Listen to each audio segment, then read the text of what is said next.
सुहास बाबा रोहित पाटलांना म्हणाले, very good man but in bad company. आर आबांच्या लेखाचंही जशास तसं उत्तर. खानापूर आटपाडी विधानसभा मतदारसंघाचे आमदार सुहास बाबर आणि तासगाव कवठेमहांकाळ विधानसभा मतदारसंघाचे आमदार रोहित पाटील या दोन तरुण आमदारांमध्ये एका व्यासपीठावर राजकीय जुगलबंदी रंगली. खानापूर घाटमाथ्यावरील बेणापूर येथील विवेक कृष्णराव शिंदे यांनी केंद्रीय लोकसेवा आयोगात परीक्षेत 93वा नंबर पटकावून भारतीय पोलीस सेवा पद मिळवले आणि याबद्दल बेणापूर येथे त्याचा जाहीर सत्कार करण्यात आला. यावेळी आमदार रोहित पाटील, आमदार सुहास बाबर यांच्यासह अनेक जण उपस्थित होते. यावेळी आमदार रोहित पाटील आणि सुहास बाबर यांच्या राजकीय फटकेबाजीत रंगली आणि सुरुवातीला आमदार सुहास बाबर यांचं भाषण झालं. ते म्हणाले, रोहित दादांचं कसं आहे, आता IPL सुरू आहे.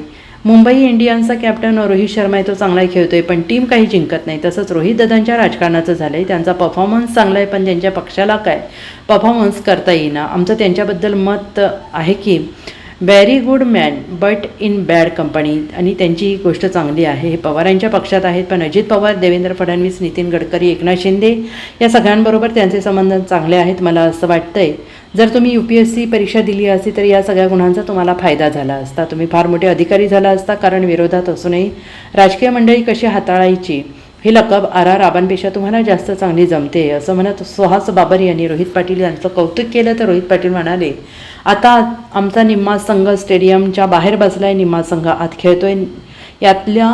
आतल्या निम्म्या संघाचे सबस्टिट्यूट प्लेअर खेळत आहेत, त्यात आम्ही मिसळलो तर आमचा संघ किती मजबूत येईल याचा विचार करा, अशी गुगली तासगाव मतदारसंघाचे आमदार रोहित पाटील यांनी गुगली टाकली. सध्याची परिस्थिती काही जरी असली तरी 5 वर्षानंतर फायनल आम्हीच मारणार असा ठाम विश्वास रोहित पाटील यांनी या व्यासपीठावरून बोलून दाखवला.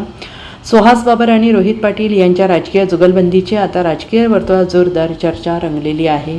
रोहित दादांचं कसं आहे तुम्हाला सांगतो. आता मुंबई इंडियन्सचं आता IPL मध्ये चालू आहे, त्या मुंबई इंडियन्सचा कॅप्टन आहे रोहित शर्मा, तो खेळतोय म्हणजे टीम काय जिंकन झाली.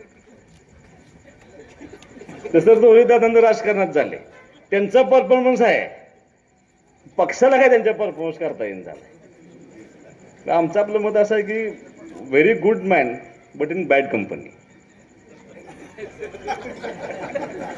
पण दुसरं वैशिष्ट्य असं आहे की त्यांचं एक चांगलं आहे, ते पक्षात राष्ट्रवादीचे आहेत पण फडणवीसांचे संबंध चांगले आहेत, अजितदादांचे संबंध चांगले आहेत, नितीन गडकरींचे संबंध चांगले आहेत, एकनाथ शिंदे साहेबांचे संबंध चांगले आहेत. मला असं वाटतंय रोहित दादा, कदाचित तुम्ही जर UPSC दिली असती तर ह्या सगळ्या गुणांचा तुम्हाला त्या ठिकाणी फायदा झाला असता आणि तुम्ही आज फार मोठे अधिकारी झाला असता असं म्हटलं तर काही वावगं ठरणार नाही असं मला वाटतंय.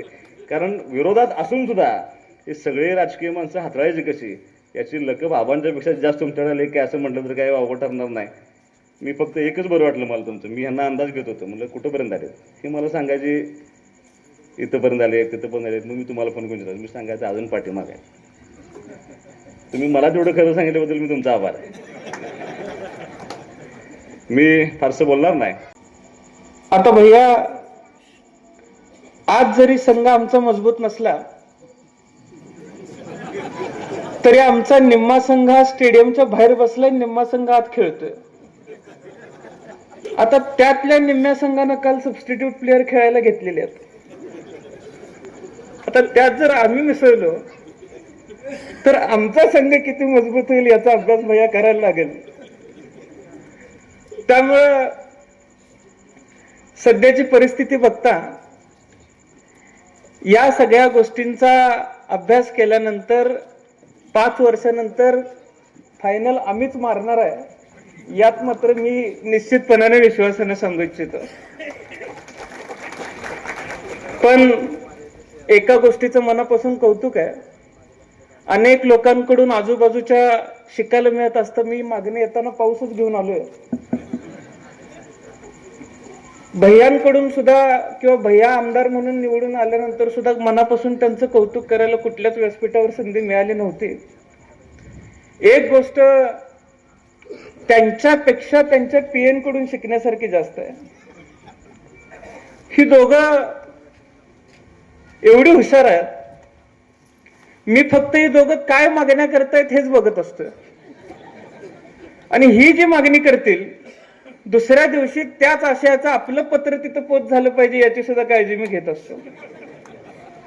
त्यामुळं इथं जी कामं येतात ती कामं तिकडं सुद्धा येतात फक्त माझी एवढीच विनंती आहे की तुम्ही टेंबूचं पाणी सोडल्यानंतर आम्हाला खाली पाणी मिळतं. थोडस मागच्या काळात तुमचं दुर्लक्ष झालंय, पण आता पाणी जरा पुढे जाऊ द्या अशी विनंती करायला मी खरं तर घाटावरती आलेलो आहे. त्यामुळे ओसंडून वाहणारा हा प्रेमाचा झरा आहे. फार काही म्हणणार नाही किंवा दुसऱ्या मतदारसंघात म्हणणार नाही, किमान पाहुण्याकडे तरी पाणी सोडा, एवढीच अर्थ हाक आज मी बेनापुरात घालू शकतो. Bureau report SBN Marathi, Khanapur.